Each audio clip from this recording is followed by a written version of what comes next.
चलिए स्टूडेंट्स, आज हम लोग Bihar board class 9 English book का पहला चैप्टर धर्म युद्ध शुरू करने जा रहे हैं। देखिए स्टूडेंट्स, धर्म युद्ध इनके राइटर हैं अर्जुन देव चरण। इस चैप्टर के नाम से ही आप लोगों को समझ में आ गया होगा कि धर्म युद्ध दैट मीन्स धर्म के बारे में इस चैप्टर के अंदर होगा। तो देखिए स्टूडेंट्स, हम लोग चलते हैं आगे।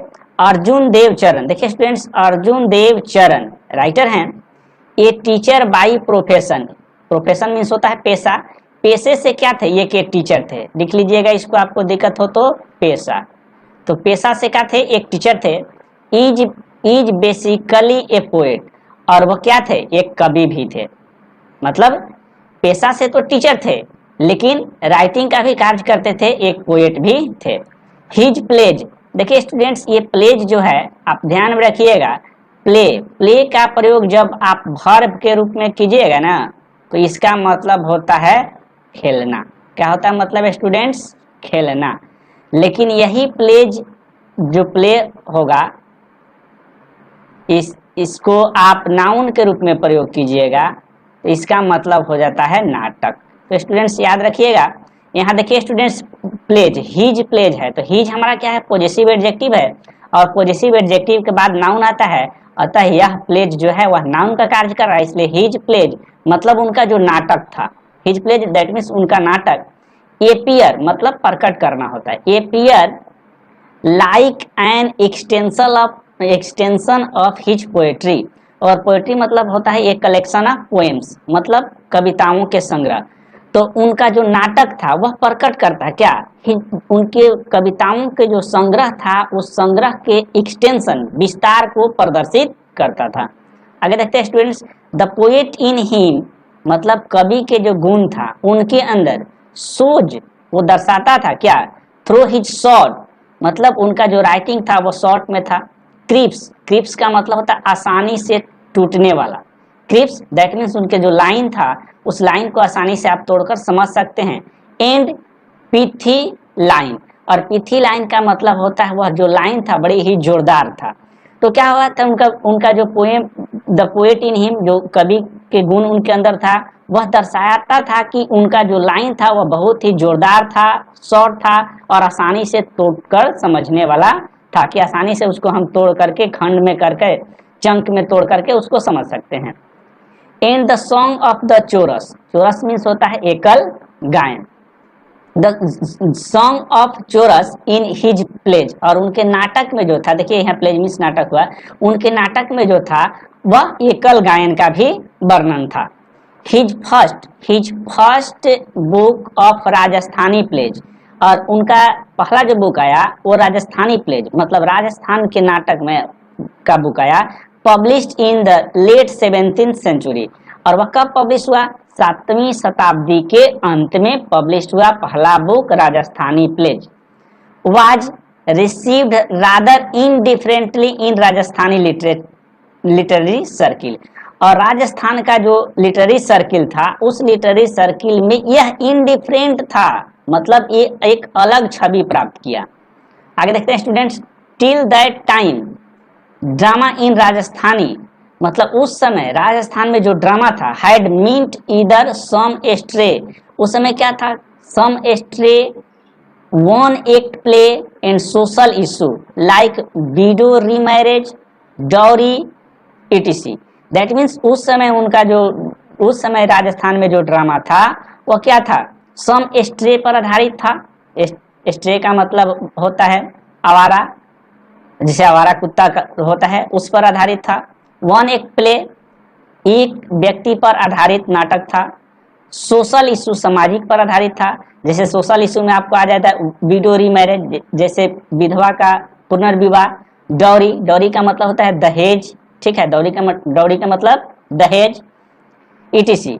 और फोल्क प्लेज और लोक नाटक, फोल्क मीन्स होता है लोक नाटक था। Based on historical and mythological, जो इतिहास पर आधारित, और मिथोलॉजिकल मीन्स होता है प्रामाणिक कथाएं, देवी देवताओं के कथाएं, मतलब काल्पनिक कथाएं इत्यादि था।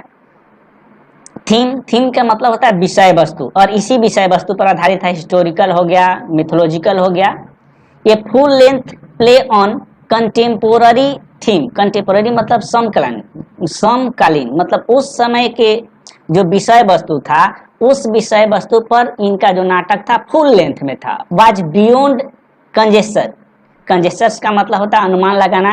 वह अनुमान लगाने से परे है, हम उस ड्रामा को अनुमान नहीं लगा सकते, इतने बेहतर था। हाउएवर फिर भी Arjun arrival on the scene is significant not only in terms of dramatic literature but also modern theater। फिर भी अर्जुन देवचरण का इस ड्रामा के क्षेत्र में अराइव जो हुआ वो बहुत ही महत्वपूर्ण हुआ।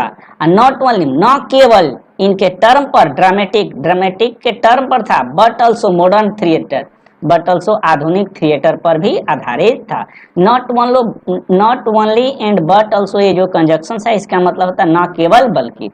आगे देखिए स्टूडेंट्स, अर्जुन देव प्लेज मतलब अर्जुन देव का जो नाटक था, इंक्लूड मीन्स शामिल होना, वो शामिल था। कौन कौन सा था? 2 नाटक आजरा, इनके नाटक का नाम है गुआरी एंड संकारियो, बोल महारी, मछली कीटक पानी, धर्म युद्ध एंड मुक्ति गाथा। ये सब नाटक है जो अर्जुन देवचरण के द्वारा लिखा गया है। चलिए स्टूडेंट्स आगे देखते हैं। धर्म युद्ध is the story of Padma. That means जो हम लोग ये चैप्टर पढ़ने जा रहे हैं धर्म युद्ध जो कहानी है एक पद्मा नाम की लड़की पर आधारित है। तो क्या हुआ? धर्म युद्ध is the story of Padma. धर्म युद्ध क्या है? पद्मा की कहानी है। ये यंग गर्ल, ये लड़की जो है यंग है, एजुकेटेड और पढ़ी लिखी है, थ्रू स्क्रिप्चर। स्क्रिप्चर का मतलब होता है ग्रंथ, like Ramayana, like the Ramayana and the Mahabharata etc. और यह लड़की उस रामायण, धर्म ग्रंथ रामायण और महाभारत में जो रोल रामायण में सीता का है, उसी प्रकार इस नाटक में रोल पद्मा का है। जो रोल महाभारत में द्रौपदी का है, वही रोल इस नाटक में पद्मा का है। सी फील्स एग्रीव्ड, एग्रीव मतलब होता है कष्ट, पीड़ा, एंड एजिटेटेड, एजिटेटेड मीन्स होता है उग्र, आंदोलित। तो हमेशा पद्मा जो थी वह अपने आप को कष्ट में, पीड़े में महसूस करती थी, एंड एजिटेटेड और उग्र महसूस करती थी, by the uncharitably orthodox attitude of the society towards women. क्यों वह उग्र थी? वह अपने आप को दुखी महसूस करती थी क्योंकि जो हमारे समाज के अंदर वुमेन के प्रति जो अनचैरिटेबल मतलब छुआछूत, ऑर्थोडॉक्स जो विरोध हमारे समाज के अंदर औरतों के प्रति है, जिसके चलते वह एजिटेटेड और एग्रीव्ड थी। सी रिपीटेडली, वह बार बार, रिपीटेडली मीन्स बार बार, सी रिपीटेडली क्वेश्चंस हर पेरेंट्स, वह बार बार अपने पेरेंट्स से क्वेश्चंस करती थी, एंड हर टीचर, अपने पेरेंट्स से और अपने टीचर से वह क्वेश्चंस करती थी about the rights and identity of women. वह हमेशा राइट्स के बारे में पूछती थी कि राइट्स क्या है और औरतों की पहचान क्या है। क्या पूछती थी? About the rights and the identity of women. वह पूछती थी अपने पेरेंट्स से और टीचर से कि औरतों की अधिकार और उसकी पहचान क्या है। एंड आस्क देम, और उनसे पूछती थी whether her identity is subject to her marriage. और जबकि इसका जवाब मिलता था कि औरतों की पहचान जो है वह उसकी शादी है। देखिए स्टूडेंट्स, ये हुआ राइटर से संबंधित और इस चैप्टर से संबंधित। इसके बाद देखिए आप ये में जो क्वेश्चन है आपको, work in small groups and discuss the flowing. देखिए ये जो क्वेश्चंस है इसको एक छोटा सा आपको ग्रुप में इसको डिस्कस करना है। ये एग्जाम्स में नहीं पूछता है, ये स्पीच के माध्यम से दिया गया है कि आप 1-2 लाइन बोलने के लिए सीखिए। देखिए स्टूडेंट्स, इस पर थोड़ा सा हम चर्चा करते हैं। आप भी इस पर प्रयास कीजिए, लिखिए और बोलने का प्रयास कीजिए। देखिए, what forms the identity of a women in the society, मतलब समाज में औरतों की पहचान किस रूप में है। तो समाज में औरतों की पहचान किस रूप में है? तो स्टूडेंट्स देख सकते हैं कि समाज में औरतों की पहचान जो है उस पर नहीं बल्कि उसके हस्बैंड पर निर्भर करता है। हमारे समाज के अंदर ये देख सकते हैं कि कोई भी लड़की शादी करके जब अपने ससुराल में आती है तो वह अपना नाम खो करके अपने हस्बैंड के नाम से जाने जाने लगती है, और जब उसका फर्स्ट बच्चा जन्म लेता है तो सब कोई उस बच्चे के नाम से उसको पुकारने लगते हैं। इस प्रकार धीरे धीरे वो अपना नाम खोती चली जाती है, और जब तक वो लड़की जब तक कोई उसके शरीर से कोई बच्चा पैदा नहीं होता, जन्म नहीं लेता, तब तक उसके फैमिली का मेंबर नहीं माना जाता है। इतना इनजस्टिस है हमारे समाजों के अंदर। तो किस प्रकार का है, what forms the identity of women in our society. तो हम लिख सकते हैं स्टूडेंट्स की we can say the identity of women in the society depends on her husbands. उसकी आइडेंटिटी जो है उसके हस्बैंड पर निर्भर करता है। ये हमारे समाजों के अंदर ऐसी मान्यताएं हैं। But I don't believe in this matter, लेकिन मैं इस मैटर से विश्वास नहीं करता हूँ। Because there are a lot of women that proves the identity doesn't depend on her husband but the identity depends on her quality. हम कह सकते हैं कि हमारे समाजों के अंदर बहुत से ऐसे औरतें हैं जिनकी आइडेंटिटी उनके हस्बैंड पर नहीं बल्कि उनके पर्सनालिटी पर, उनकी छवि पर निर्भर करता है। आप कह सकते हैं अब there are a lot of kinds of womens that proves the identity depends on her personality. जैसे आप कह सकते हैं, मान लीजिए कि प्रतिभा देवी सिंह पाटिल, आप नाम सुने होंगे, सोनिया गांधी, सानिया मिर्जा, ऐश्वर्या राय, बहुत से ऐसे औरत हैं। मान के चलिए कि ऐश्वर्या राय की शादी नहीं हुई थी, तब तक उस किसके नाम से जानी जाती थी, वह अपने नाम से जानी जाती थी। इसका मतलब हुआ कि औरतों की पहचान जो है वह उसके हस्बैंड पर नहीं बल्कि उसकी क्वालिटी पर, पर्सनालिटी पर डिपेंड करता है।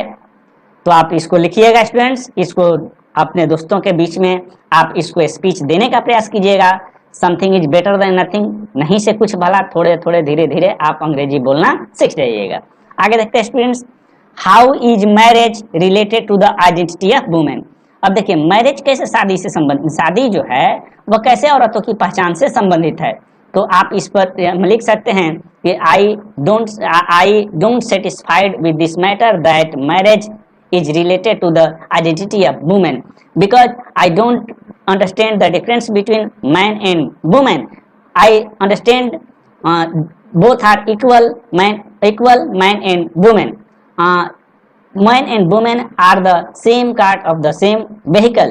Suppose that one of them are damaged at any cost, other are useless.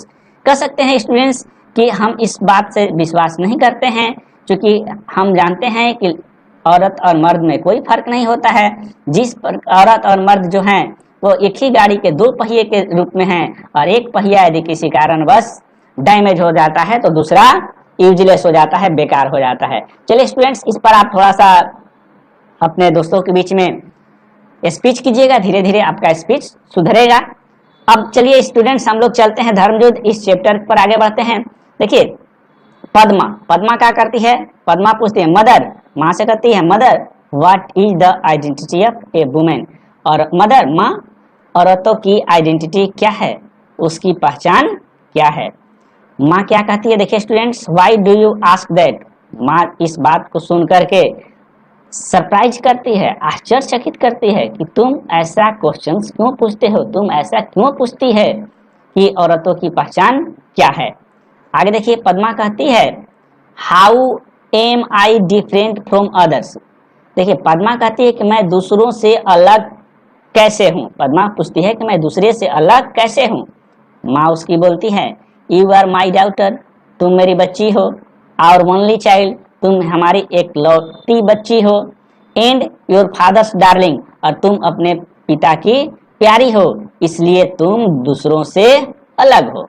Padma कहती है father cares more for money than for me. Padma कहती है पिताजी तो हमसे ज्यादा पैसे से प्रेम करते हैं, पैसे को केयर करते हैं, पैसे को ध्यान देते हैं। आप कहती हैं कि तुम पिताजी की प्यारी हो। It takes a heart to bestow love. ये देखिए इस लाइन का हिंदी होगा प्रेम करने के लिए दिल होना चाहिए। इट टेक्स ए हार्ट मतलब दिल होना चाहिए, to bestow love, bestow means प्रेम करना। प्रेम करने के लिए दिल होना चाहिए। वो कहती है कि प्रेम करने के लिए दिल होना चाहिए।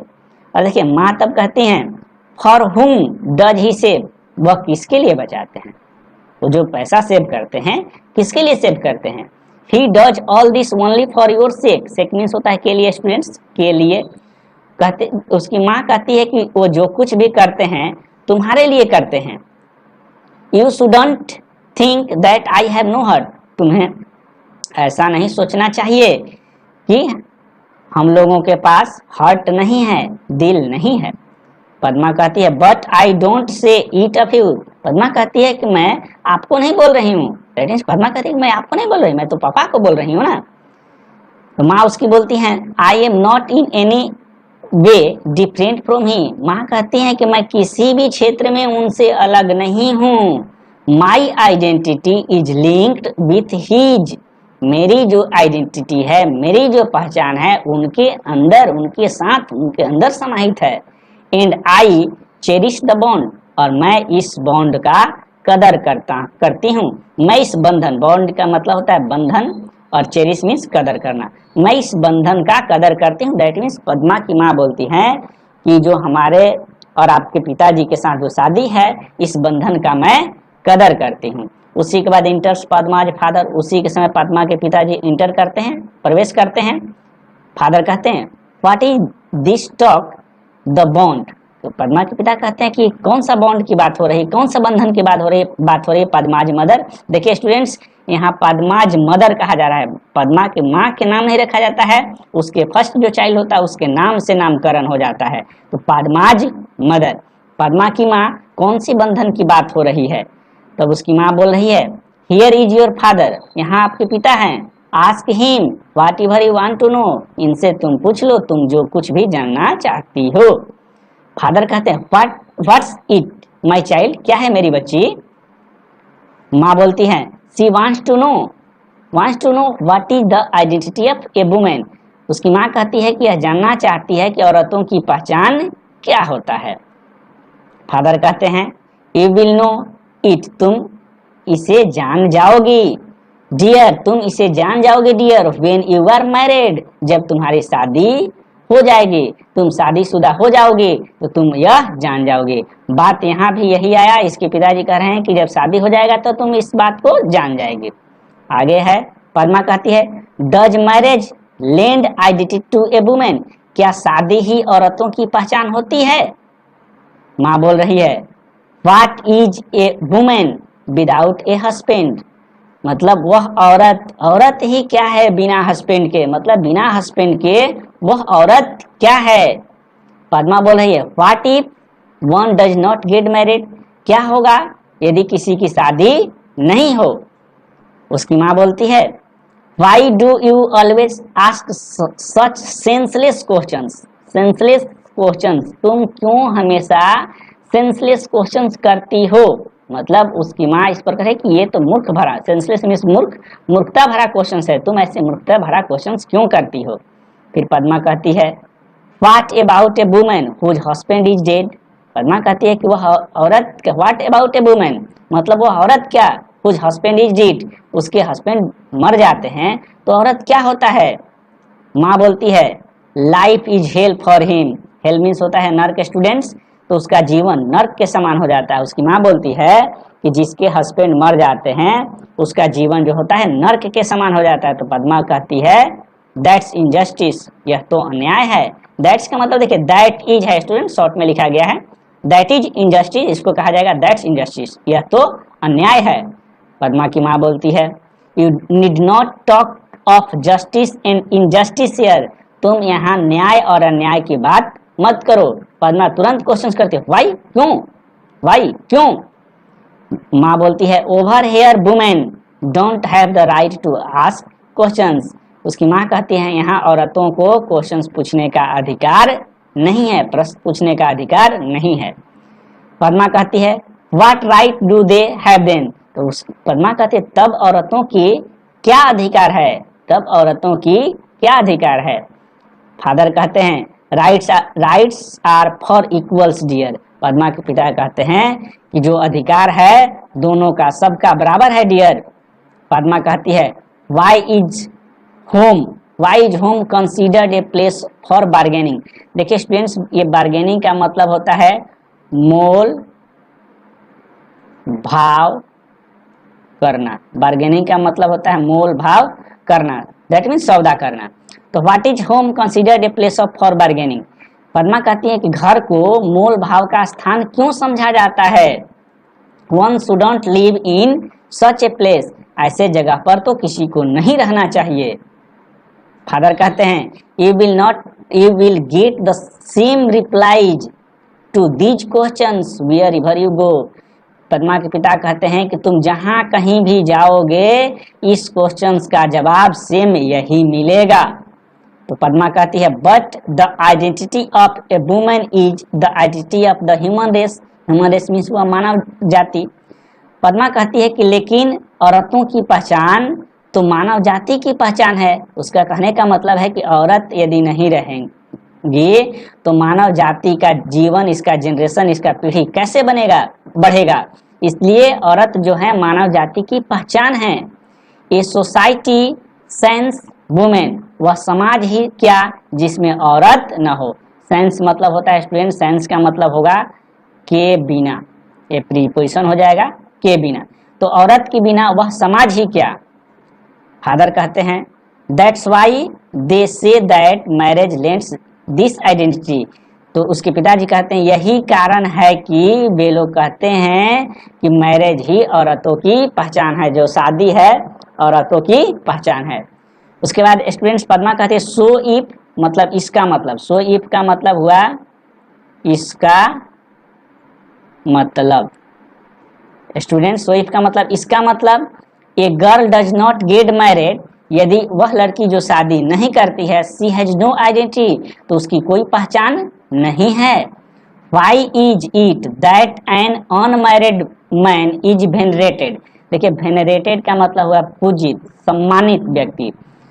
कॉल्ड ए सेंट, यहाँ पद्मा कहती है why is it that an unmarried man. Padma कहती है क्यों यहाँ अनमैरिड मैन, जो व्यक्ति शादीशुदा नहीं रहते हैं, is venerated and called a saint, उन्हें पूजित, सम्मानित, साधु, महात्मा कहा जाता है।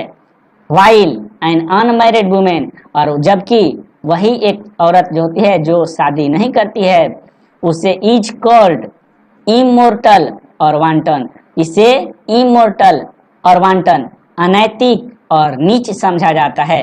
यानी पद्मा कहती है कि जब दोनों इक्वल हैं तो यदि किसी पुरुष की शादी नहीं होती है वह तब उसे हम क्या कहते हैं, वेनरेटेड कहते हैं, सेंट कहते हैं मतलब साधु, महात्मा कहते हैं और उसे सम्मानित समझते हैं। लेकिन वही एक औरत जिसकी शादी नहीं हुई रहती है उसे हम अनैतिक, नीच, मर्यादाहीन क्यों समझते हैं। देखिए स्टूडेंट्स ये रहा आपका चैप्टर।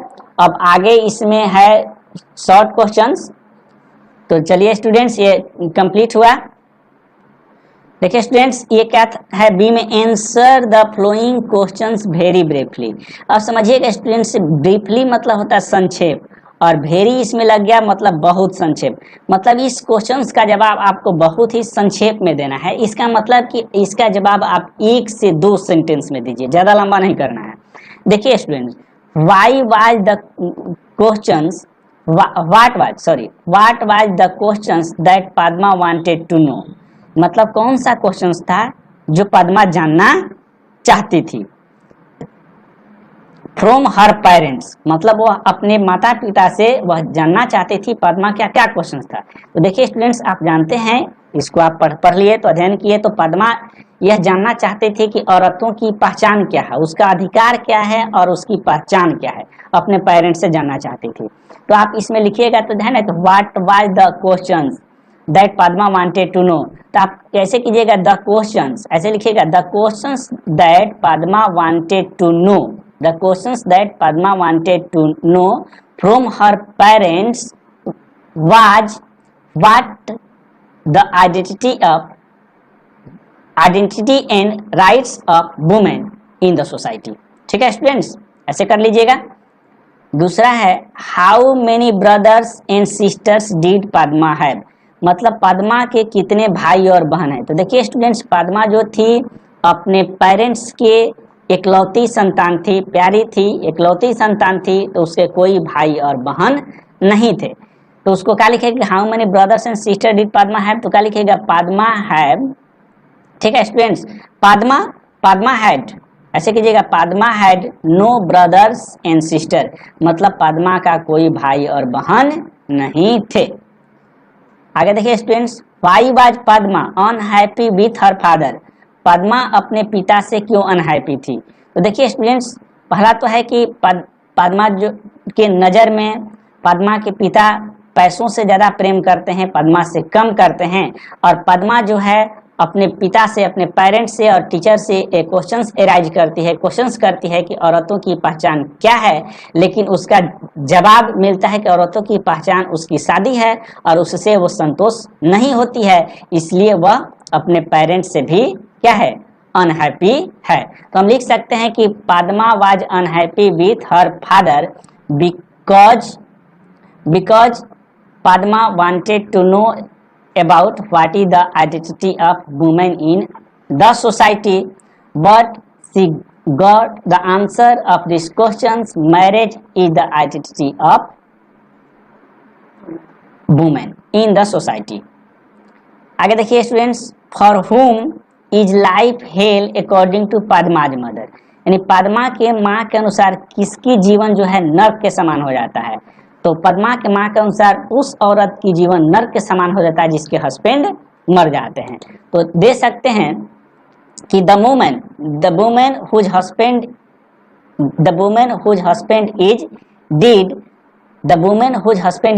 इज डीड, मतलब वैसी औरत जिसकी हस्बैंड मर जाते हैं, that women's life became hell according to Padma's mother, उस औरत की जीवन पद्मा के माँ के अनुसार नर्क के समान हो जाता है। आगे students, what according to Padma, मतलब पद्मा के अनुसार क्या is the identity of human race, human race की, पद्मा के अनुसार ह्यूमन रेस की आइडेंटिटी क्या है।